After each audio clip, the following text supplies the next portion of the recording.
There's a number you've been chasing. Maybe you hit it last month. Maybe you're close. Maybe you passed it years ago and never stopped to notice. $100,000 in savings. It was supposed to be the moment everything changed. The moment you could finally exhale. The moment money stopped being a constant, low-grade anxiety humming in the background of your life. But you hit the number and nothing happened. You checked your account, saw 6 figures, maybe felt a brief spark of pride. And then by Tuesday, you were back to worrying about whether you could afford to replace the water heater. You're sitting on 100 grand and you still hesitate before buying the nicer cut of steak. You still feel a knot in your chest when an unexpected bill arrives. You still feel broke. This isn't ingratitude. This isn't you being bad with money. This is a predictable psychological phenomenon that traps almost everyone who reaches this milestone. And understanding why it happens is the difference between staying stuck and actually feeling wealthy. And today we're going to dissect the exact mental mechanisms that turn a 6-figure savings account into something that feels like nothing. We're going to talk about hedonic adaptation, the endowment effect, relative wealth perception, and the invisible goalpost that keeps moving no matter how fast you run. By the end of this, you'll understand why your brain refuses to let you feel rich, and more importantly, what you can do to break the spell. Let's start with the most brutal truth about human psychology. Your brain doesn't care about absolute numbers. It cares about change. Psychologists call this hedonic adaptation, and it's the reason why lottery winners return to baseline happiness within a year. Your brain is a machine designed to adapt to whatever your current circumstances are, and then recalibrate your expectations accordingly. When you had $10,000 saved, $100,000 felt impossible. It felt like winning. But the moment you crossed that threshold, your brain didn't throw a parade. It immediately started scanning for the next threat, the next gap, the next reason to stay vigilant. Because for 99% of human evolutionary history, complacency meant death. The tribe that relaxed when food was plentiful got wiped out by the tribe that kept preparing for winter. So your brain takes that $100,000, and within weeks, maybe days, it becomes your new normal. It becomes the baseline, and once something is baseline, it stops generating positive emotion. This is why you still feel broke. You're not measuring your wealth against where you started. You're measuring it against an invisible standard that your brain keeps raising to match your current reality. Let's talk about what that $100,000 actually represents in the modern economy, because this is where the math gets depressing. If you're in your 30s or 40s, conventional financial advice says you should have roughly 1 times your annual salary saved by age 30 and 3 times by age 40. If you're making $60,000 a year and you've saved $100,000, you're ahead of schedule. You should feel great. Here's the problem. That $100,000 is not spending money. It's not freedom money. It's insurance money. It's the emergency fund, the house down payment fund. It's the don't get fired and lose everything fund. Financial advisors tell you that you need 3 to 6 months of expenses in liquid savings. If your monthly expenses are $5,000, that's $15,000 to $30,000 tied up right there.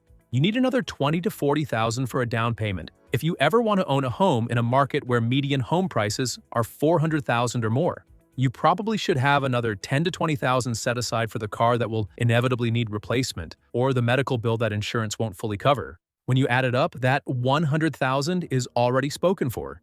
It's been earmarked and subdivided into a dozen different future obligations before you ever got to enjoy it. You can't spend it because spending it means dismantling your safety net, and your brain knows that. So the money sits there doing its job of making you technically solvent, but it doesn't make you feel wealthy because you can't touch it. This brings us to the endowment effect. This is the cognitive bias where people value things more highly simply because they own them. You would never pay $100,000 for a used car, but if someone offered you $80,000 for your $100,000 investment account, you'd laugh them out of the room. Once you own something, your brain inflates its value to you. It becomes precious. It becomes untouchable. This effect is supposed to protect you from bad trades, but it has a dark side. When you save $100,000, your brain immediately starts treating it as a thing you own that must not be lost. Every dollar becomes a brick in a fortress you're defending. You're no longer a person with resources. You're a person with something to lose, and psychologically, the fear of loss is roughly 2 times more powerful than the pleasure of gain. Losing $50 hurts more than gaining $50 feels good. But you hit $100,000 and your brain doesn't celebrate. It goes into defense mode. It starts catastrophizing. What if the market crashes and this becomes 80,000? What if I lose my job and I have to burn through this in 6 months? What if there's a medical emergency and this evaporates? The money stops being a source of security and starts being a source of anxiety. Here's where it gets even more twisted. You're not just comparing your wealth to your own past. You're comparing it to everyone around you. This is called relative wealth perception, and it's one of the most powerful drivers of financial dissatisfaction in human psychology. A study from the Journal of Personality and Social Psychology found that people care more about their relative income compared to peers than they do about their absolute income. In other words, people would rather make $60,000 when their friends make $50,000 than make $80,000 when their friends make $100,000. You've saved $100,000. That's an incredible achievement. But then you scroll Instagram and see your college roommate posting from a vacation in Greece. You see your coworker driving a brand new Audi. You see your cousin buying a house with a backyard big enough for a pool. You don't know that the vacation was financed on credit cards, that the Audi is a lease the coworker can't afford, or that your cousin is drowning in a $700,000 mortgage at 7% interest. All you see is the signal, and the signal says they have more than you. Your brain doesn't process $100,000 in a vacuum. It processes it relative to what it perceives as the median success level of your peer group. And if your peer group appears to be living larger than you, your brain files your $100,000 under not enough and keeps you in scarcity mode. There's also the issue of purchasing power erosion. $100,000 today does not have the same weight as $100,000 did 20 years ago. If you adjust for inflation, $100,000 in 2005 is equivalent to about $155,000 today. If you're 40 years old and you've saved $100,000, you're essentially where someone with $65,000 was 2 decades ago. The goalpost moved, but your mental anchor didn't update. And it's not just inflation.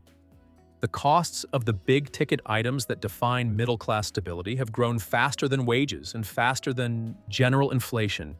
Median home prices have more than doubled in many markets over the past 2 decades. College tuition has tripled. Healthcare costs have skyrocketed. So even though $100,000 sounds like a lot, it doesn't buy what it used to. Your brain senses this gap between the symbolic weight of the number and its actual purchasing power, and that dissonance generates unease. Let me introduce you to a concept called the arrival fallacy. This is the cognitive trap where you believe that achieving a specific milestone will bring lasting happiness. But when you arrive, the satisfaction evaporates almost immediately. You told yourself that once you hit 100,000, you'd feel secure. But the moment you got there, your brain set a new target. Now it's 200,000. Or it's 100,000 plus a paid-off car. Or it's 100,000 plus maxed-out retirement contributions. The goalpost is always moving because your brain is not designed to be satisfied. It's designed to keep you striving. This is an evolutionary feature, not a bug. Our ancestors who felt satisfied and stopped gathering resources during the good times died when winter came or when the drought hit. The ones who survived were the ones who never stopped feeling like they needed more. We are the descendants of the anxious, the strivers, the people who looked at a full granary and thought, this isn't enough. So your $100,000 becomes just another checkpoint on a race that has no finish line. You thought it was the destination, but it was just mile marker 12 on an infinite road. Now let's talk about the invisible tax of lifestyle inflation. As you earned your way to that $100,000, your income probably went up. Maybe you started at $40,000 a year and you're now making $75,000. Your brain didn't keep your lifestyle pinned to the $40,000 level. It upgraded gradually. You moved to a nicer apartment, you bought a newer car, you started eating out more, you subscribed to more services. Each upgrade felt small in isolation, but cumulatively, they ate the surplus. This is Parkinson's law applied to personal finance. Expenses expand to meet income. You're making more, so you're saving more, but you're also spending more. The gap between your income and your expenses stayed roughly the same. You built the savings account, but you didn't build margin. Without margin, the savings don't translate into felt wealth. They just translate into, I'm keeping up. The people who feel wealthy at $100,000 saved are the people who kept their expenses flat as their income grew. They're making $75,000 but living like they make $45,000. That $30,000 gap per year becomes pure margin. It becomes optionality. It becomes the fuel for compounding. But most people don't do this because lifestyle inflation is invisible and socially reinforced. Your peer group upgrades, so you upgrade. The standard of normal rises, and you rise with it, never realizing that you've traded wealth accumulation for status signaling. Here's a number that should terrify you. According to the Federal Reserve's Survey of Consumer Finances, the median net worth for a household headed by someone aged 35 to 44 is about $92,000. If you've saved $100,000 in cash alone, you're already above median. You're doing better than half the country in your age bracket. But you don't feel like you're winning because you're not comparing yourself to the median American. You're comparing yourself to the top 20%, the people on social media, the people in your office who seem to have it all together. This is the comparison trap, and it's vicious. You're running a race against people who are either ahead of you in earnings, ahead of you in inheritance, or ahead of you in fake it till you make it debt. You can't win a race against an imaginary competitor, but your brain doesn't know the competitor's imaginary. It just knows you're not in first place, so it keeps you in hustle mode. Let's address the retirement anxiety component because this is a huge driver of the broke feeling. Financial planners will tell you that to retire comfortably, you need to have saved roughly 10 to 12 times your annual salary by the time you stop working. If you're making $60,000 a year, that means you need $600,000 to $720,000 saved by age 65 to maintain your current lifestyle. If you're 35 and you've saved $100,000, simple math says you're on track. Compound that at 7% annually for 30 years, and you're looking at over $760,000 without adding another dollar. But your brain doesn't do compound interest math intuitively. It does a linear projection. It looks at the 100,000 and thinks, I need 700,000. I'm 1/7 of the way there. That's nothing. It discounts the power of compounding, and it amplifies the perceived distance to the goal. So even though the math says you're fine, the emotional math says you're screwed. There's also the issue of liquidity versus net worth. You might have 100,000 saved, but if 80,000 of it is in a retirement account, you can't access it without penalties. Psychologically, money you can't touch doesn't feel real. It's theoretical wealth. It's a number on a screen that you're not allowed to use. So even though your net worth says 100,000, your felt wealth is based on the 20,000 in your checking and savings accounts. And 20,000, while solid, doesn't feel like financial freedom. It feels like a few months of breathing room. This is why high earners often feel broke despite large retirement balances. They've optimized for future security at the expense of present liquidity. They can't enjoy the wealth they've built because it's locked away behind tax penalties and withdrawal restrictions. They're rich on paper and cash poor in practice. Let me tell you what's not talked about enough: the psychological burden of being the responsible one. If you've saved $100,000, you're probably the person in your social circle who has their act together. You're the one who doesn't blow money on stupid things. You're the one who saves, who plans, who sacrifices present pleasure for future security. And that role is exhausting. You watch your friends take spontaneous trips, buy new gadgets, lease cars they can't afford, and you feel like the boring one. You feel like you're missing out on life because you're being financially prudent. And the kicker is that your friends seem just as happy as you, maybe happier, because they're not carrying the mental load of financial planning. They're living for today while you're optimizing for a future that might never come. This creates resentment. You resent the system for making you choose between enjoying life and securing your future. You resent your friends for not having to make that choice, even though you know intellectually that they're just delaying their reckoning. And that resentment poisons the satisfaction you should feel from hitting 100,000. So how do you fix this? How do you make $100,000 feel like $100,000? The first step is to stop moving the goalpost. You need to define what enough actually means and commit to that number.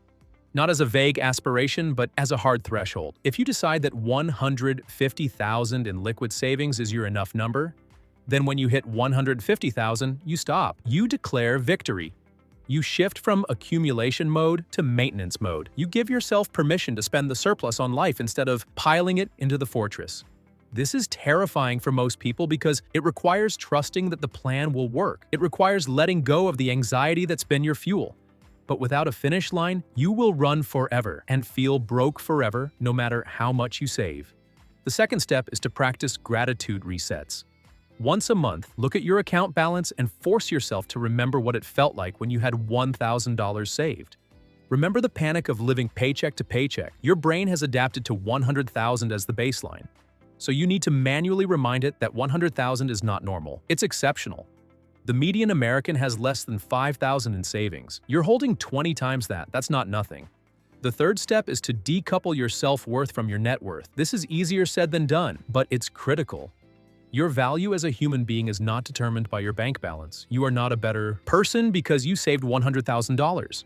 You're a more financially secure person, but not a better person. When you stop using money as a proxy for worthiness, the pressure eases and the number stops carrying so much emotional weight. The fourth step is to create permission-based spending. Set aside a small percentage of your wealth, maybe 5%, as guilt-free money. That's $5,000 that you're allowed to spend on something impractical, something fun, something that has no ROI other than joy. This gives your brain proof that the wealth is real